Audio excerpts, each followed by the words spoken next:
Hi, and welcome back to Lisa's Stamp Studio. I'm going to be sharing the faux tile technique with you, and it's really simple. I'm going to be using this simply scored scoreboard, which includes place markers as well as a stylus tool. I'll be sharing lots of tips with you so that you can recreate this card easily at home.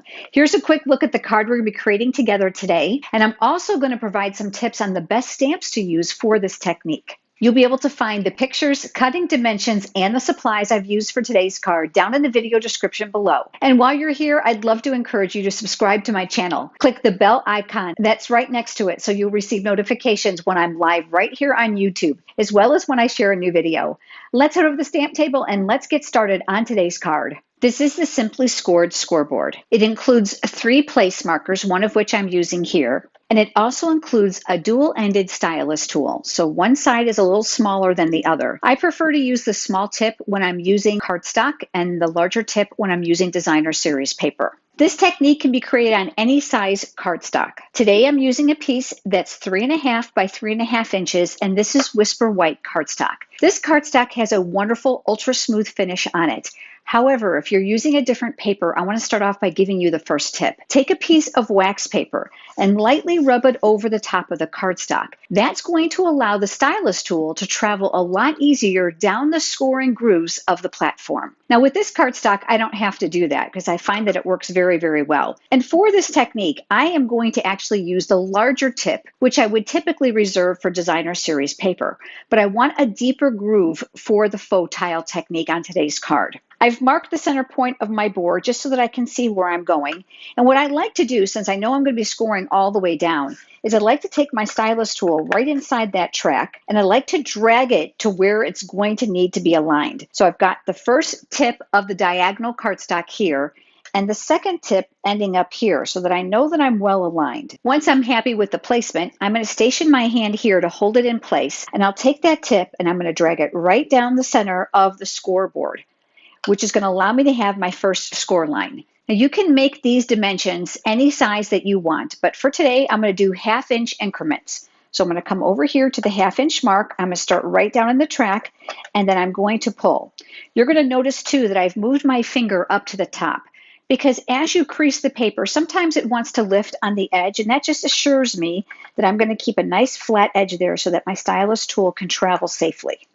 And then I'm going to move across to this edge as well, and then this last 1/2 inch mark. Now let's talk about this side. I have tried pivoting the cardstock and I find it's more trouble than what it's worth, and I'm all about doing things the easy way. So what I'm going to do is I'm going to use my hand here once again to help hold the cardstock in place. I'm going to come over here at the 1/2 inch mark and I'm going to drag my stylus down.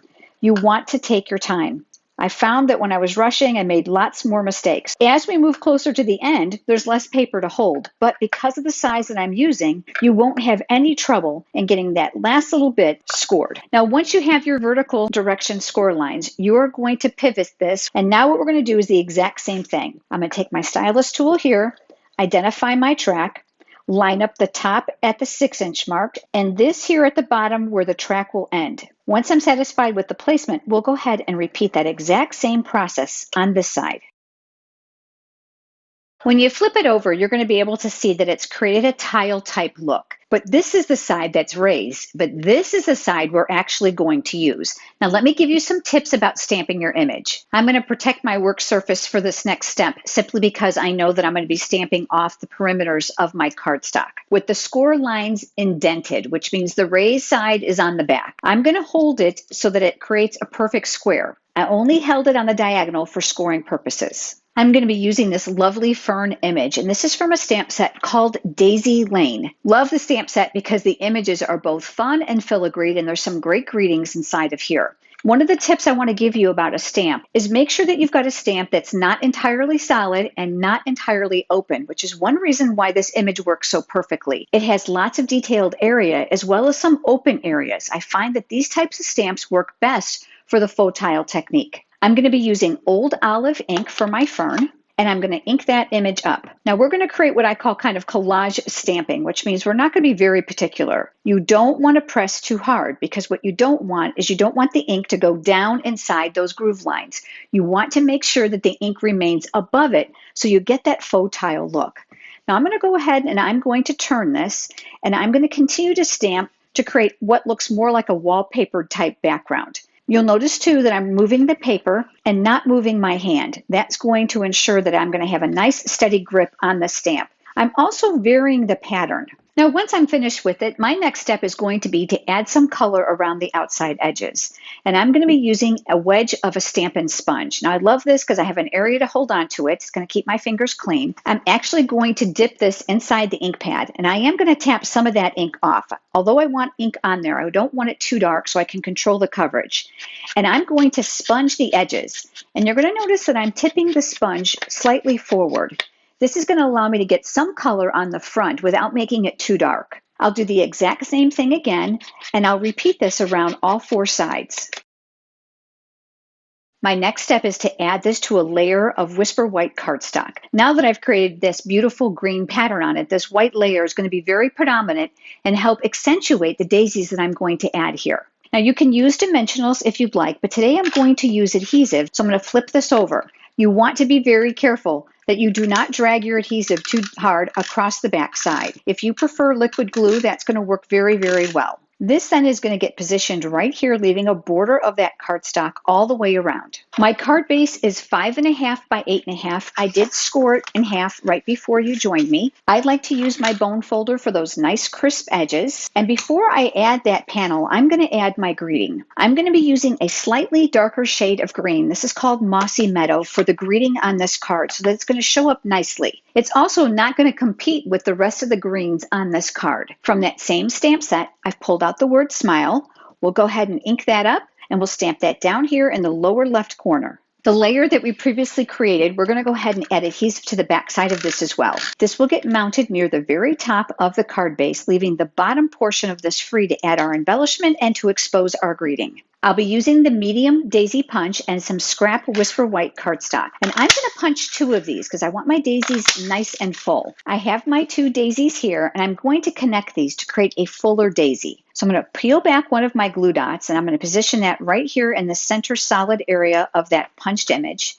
And then I'm going to offset the petals, so that will create a nice full image. Now I'm going to create another touch to this to make it look a little bit more realistic. I am going to hold and brace the center of the daisy and use my bone folder to lightly curl up those petals.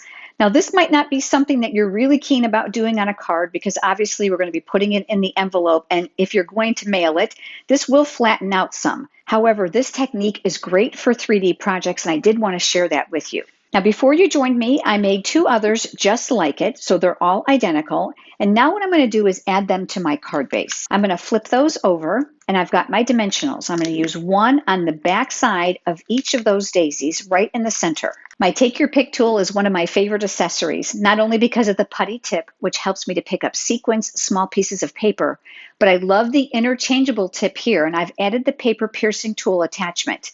And this is going to help me pick off those paper backings. Makes it quick and easy, and it certainly wrangles all the pieces. Now it's just a matter of arranging these. I'll place one down here in the lower right corner. I'm looking to make sure this stays within the perimeter of my card base. And then these I'm just going to kind of intertwine into a cluster here, just creating a focal point. My last step is to add an embellishment here to bring out some pizzazz on this card. This is a very simple color palette, so rhinestones do a great job here. These are the frosted and clear epoxy droplets, and you can see I've used quite a few of these. They come in several sizes, and I'm going to be using the clear today. I'm also going to choose the large one. These already have glue dots on the back, which make them really, really easy to use, and I'll place one of these inside the center of each of these daisies. It's a very simple yet a very striking card. Here's the card we created together today and the card I created before you joined me. The Stampin' Up! Annual catalog is filled with beautiful new products, and if you don't already have a demonstrator, you can request your copy of the catalog over on my website at lisastampstudio.com and click on catalogs. If you have enjoyed today's video, please give it a thumbs up here on YouTube, which is a like, because it certainly helps. And I look forward to having you join me next time. Have a great day.